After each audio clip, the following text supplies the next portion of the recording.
বলছি না কেন?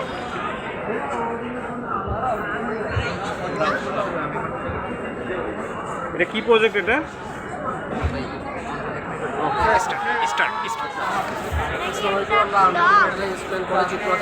আমরা সেকেন্ড ইয়ারের বাবা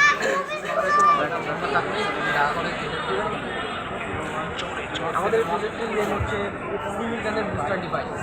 আমাদের পার্বত্য অঞ্চল তাছাড়াও আরও অনেক প্লেস আছে যেখানে আর কি আমরা ইন্টারনেট ঠিকভাবে পাই না। আমাদের ইমার্জেন্সি সিগন্যাল শুরু তাছাড়া অনেক বাসাবাড়ির বেসমেন্ট বা রুমে আর কি ইন্টারনেট সিগন্যাল ঠিকভাবে পাওয়া যায় না। সেক্ষেত্রে আমরা অনেক হয়রানির শিকার হই। সেই সমস্যাটার সমাধান হিসাবে আর কি আমাদের মূলত এই রোবটটা। আমাদের এই রোবটটার মধ্যে ইনস্টল করা আছে জিপিএস জিআরএসএম মডিউল। এই মডিউলের মধ্যে আগে একটা সিম ইনস্টল করা যায়, যেক্ষেত্রে হচ্ছে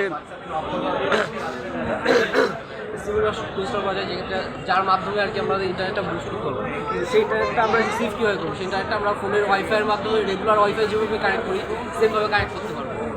এই ক্ষেত্রে আমরা অ্যারাউন্ড 10 থেকে 15টা ডিভাইস একসাথে কানেক্ট করি।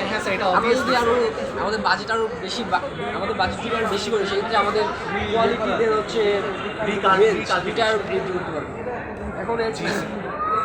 এখন মূলত হচ্ছে আমাদের ডিজাইনটা এরকম করার কারণ হচ্ছে যেহেতু আমরা বাইরে কোথাও সাপোজ ট্যুরে গেলাম, আমাদের চার্জটা শেষ হয়ে গেল, সেক্ষেত্রে কী করবো? সেক্ষেত্রে আমরা আমাদের বাইকে যেভাবে চার্জটা হয় আর কি, বাইক যত মুভ করবে চার্জ তত হবে ব্যাটারিতে। সেমভাবে অ্যাজ আ ডাইনামা হিসাবে আমরা এটা ইউজ করেছি। দেন আমাদের কিছু মডিউল আছে যে মডিউলের মাধ্যমে যখন আমরা মুভ করবো তখন এনার্জি জেনারেট হবে। জেনারেট হয় এই জেনারেট এনার্জি আমাদের ব্যাটারিতে স্টোর হবে, যেক্ষেত্রে আমরা আমাদের কাছে আছে।